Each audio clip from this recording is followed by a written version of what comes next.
Hi everyone, in this video we're going to go through section 6.4, the Gram-Schmidt process, named after a couple of mathematicians, and ultimately what it is it's a process by which, given a set of basis vectors, we can construct our own basis that spans that same set, but is all the vectors in my new set are orthogonal to each other. So it's how we go from any old basis to an orthogonal basis. And we'll have like the formula, fancy theorem slide in just a little bit, but we'll start out with an example where we just show how, using processes that we've already developed, we can construct this basis. Okay, so we're given a set W that is the span of these two vectors, 3, 6, 0, 1, 2, 2.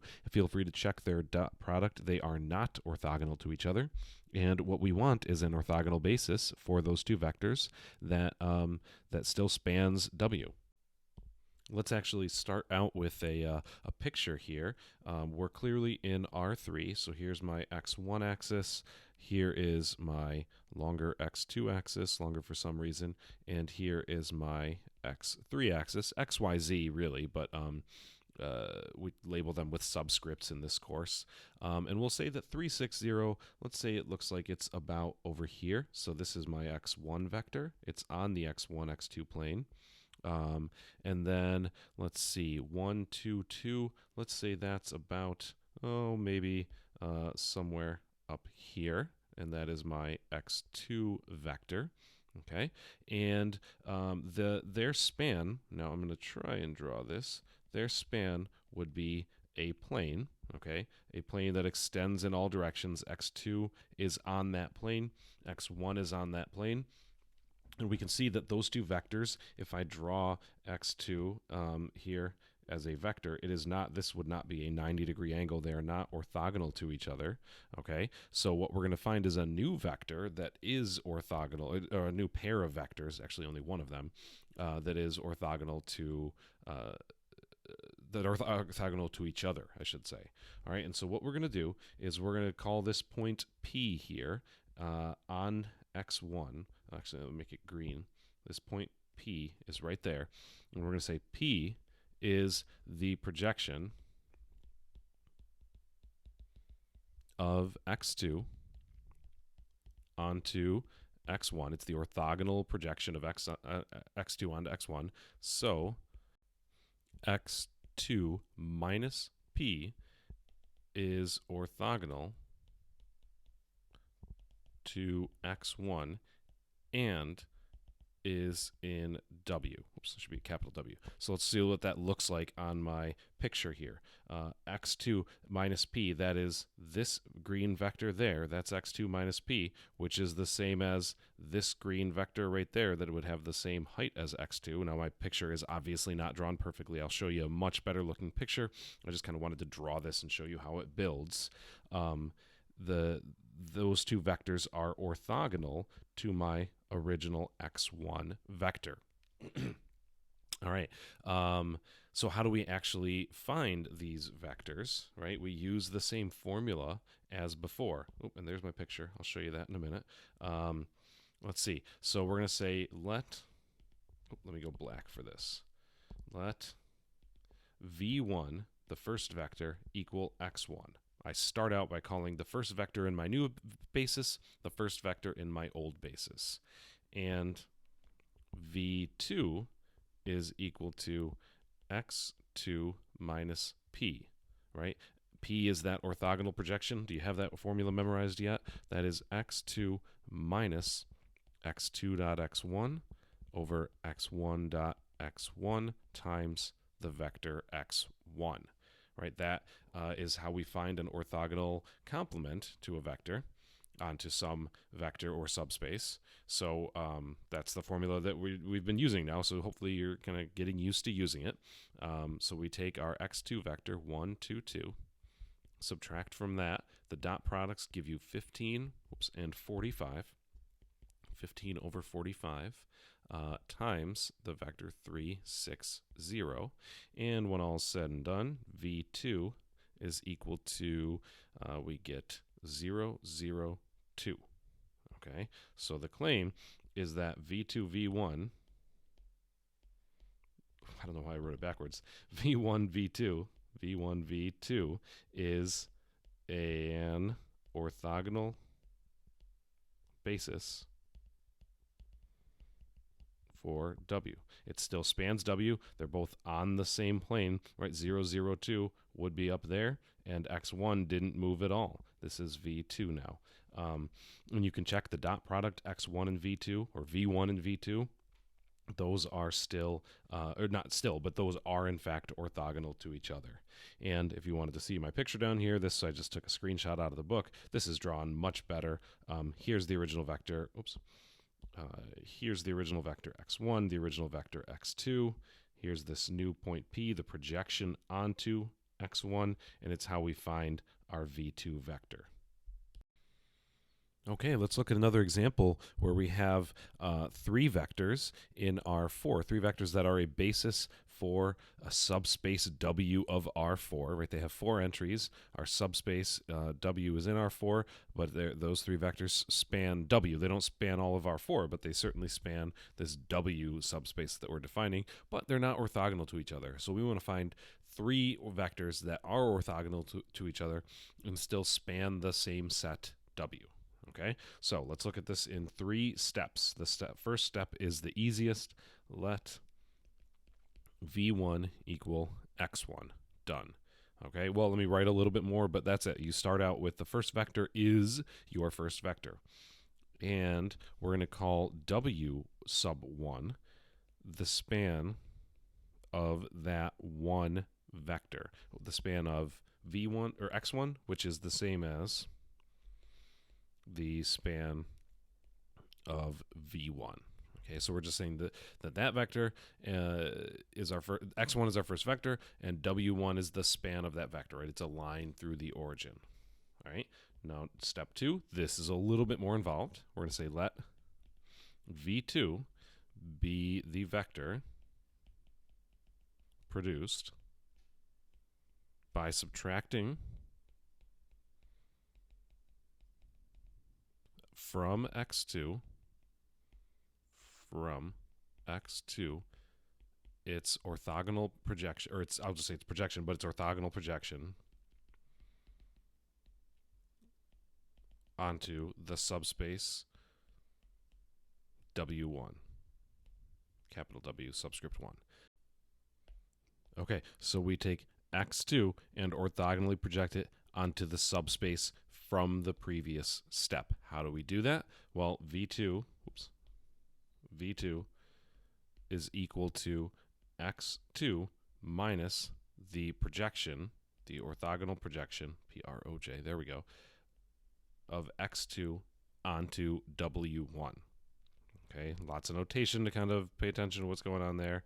That's a PROJ. Looks terrible. But that is, formula-wise, x2 minus x2.v1 over v1.v1 times, I'm not going to put a dot there, times v1. Okay, same formula, same idea. So that is 0, 1, 1, 1 is x2 minus, if you do the dot products, you get 3 for the top dot product, 4 for the bottom dot product, times the v1 vector, 1, 1, 1, 1. And that simplifies to negative 3/4, 1/4. These are all kind of ugly entries, 1/4 and 1/4. Well, all right, those are fractions, not a huge deal, but we're going to say that W2, W subscript 2, is the span of those 2 vectors, v1, comma v2. Now, there's a little sub-step in step 2 that is optional, and I'll label it as such.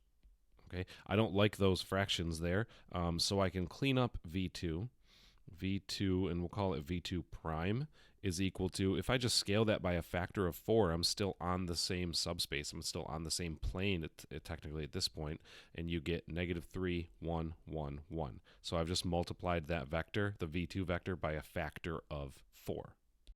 All right, there we have step 2. Now moving on to step 3, we've got 2 orthogonal vectors. You could check those 2. They are orthogonal so far. And then now our v3 vector. Let v3 be the vector produced So I'm using the same phrasing as above. Vector produced by subtracting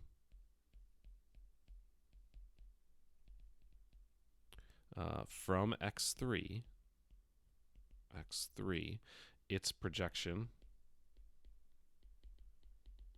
remember it's orthogonal projection, onto the subspace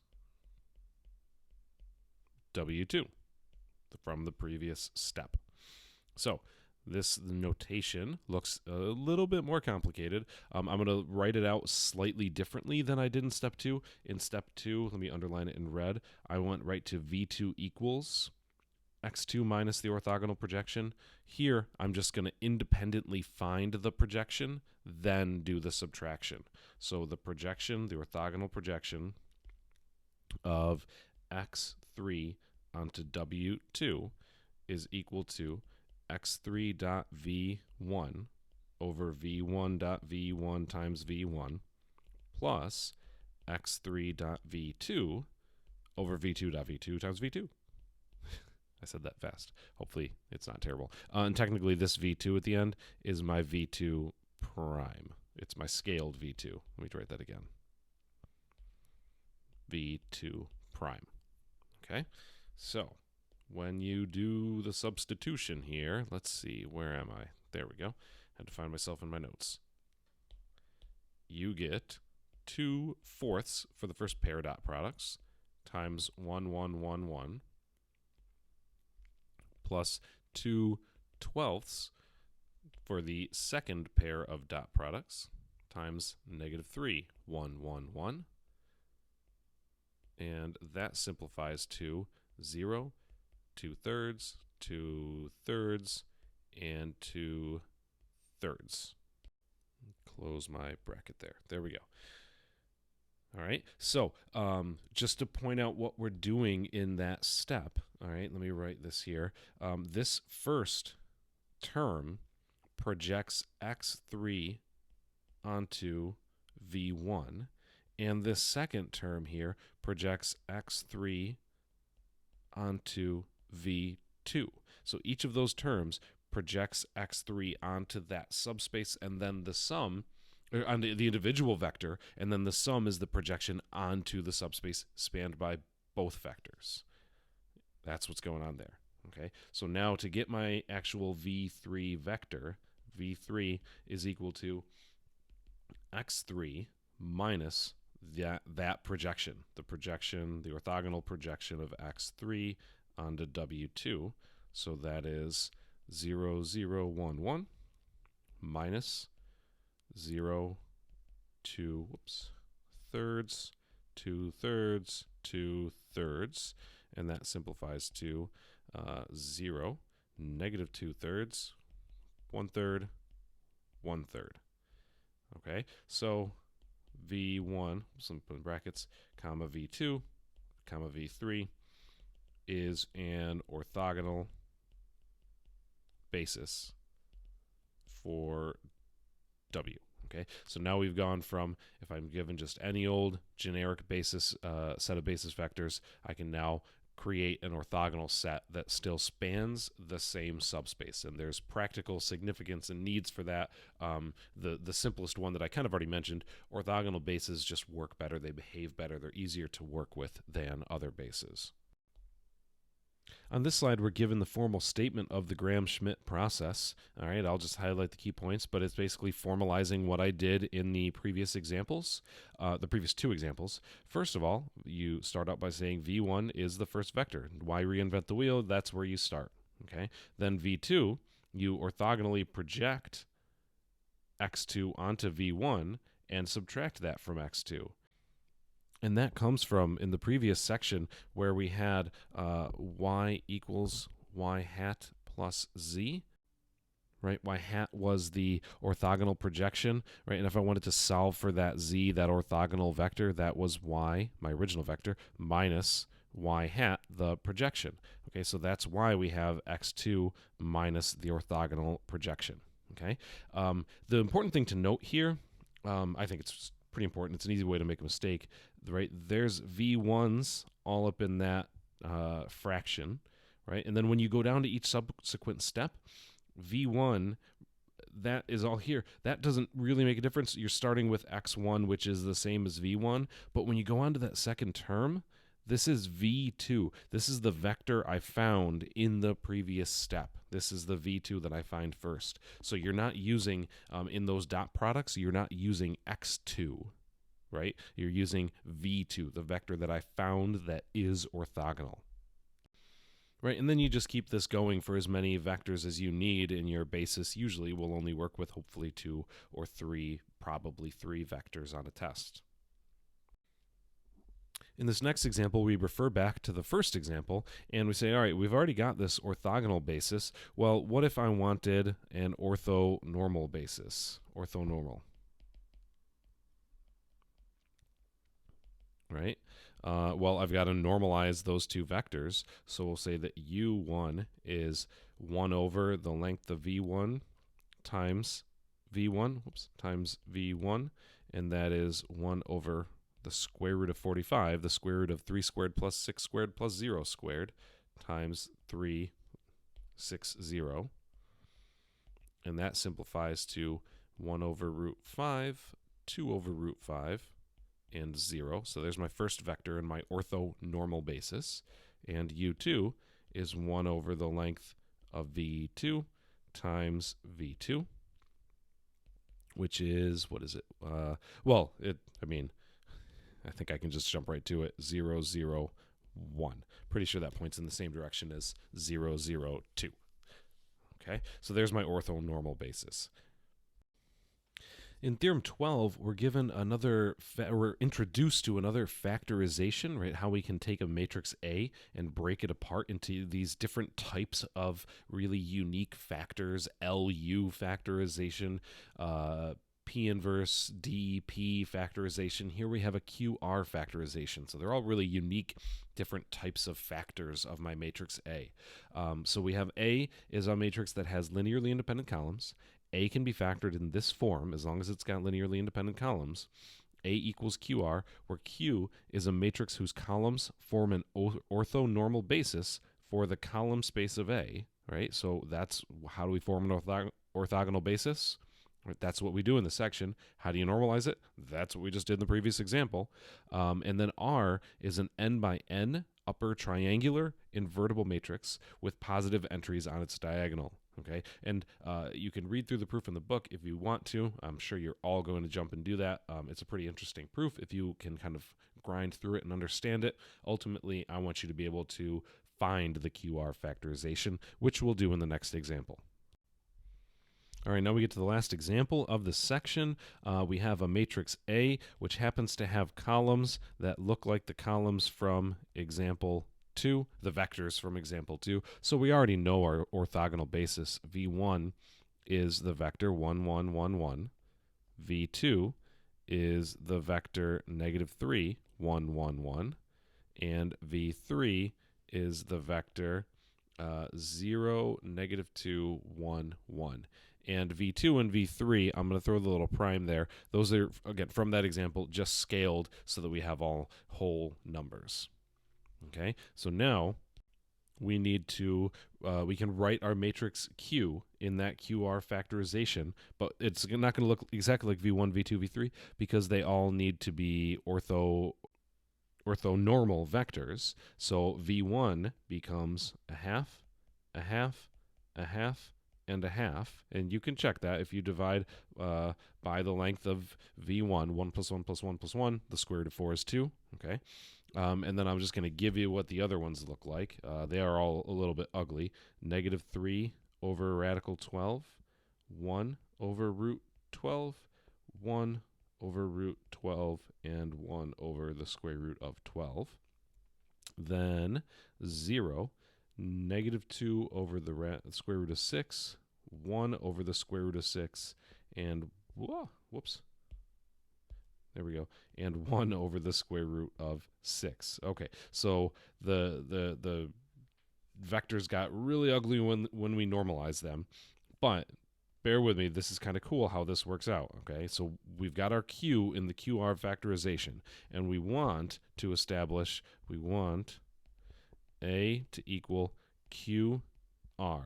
And one thing I want to note that we've encountered previously, when we have a matrix that has orthonormal columns, Q transpose times Q is equal to the identity. All right. So if we take Q transpose times A on the left-hand side and Q transpose times QR on the right-hand side, what happens? Q transpose Q, that's just the identity, so we're left with R.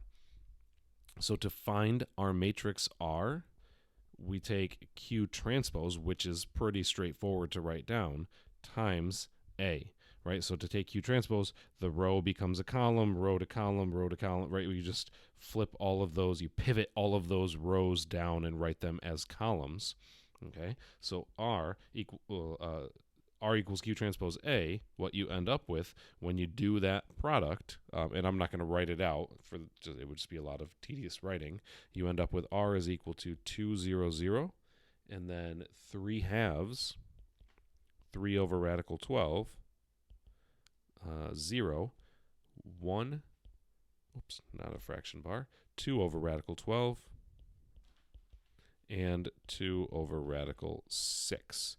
So those are the entries in R, which happens to be upper triangular, as the theorem says.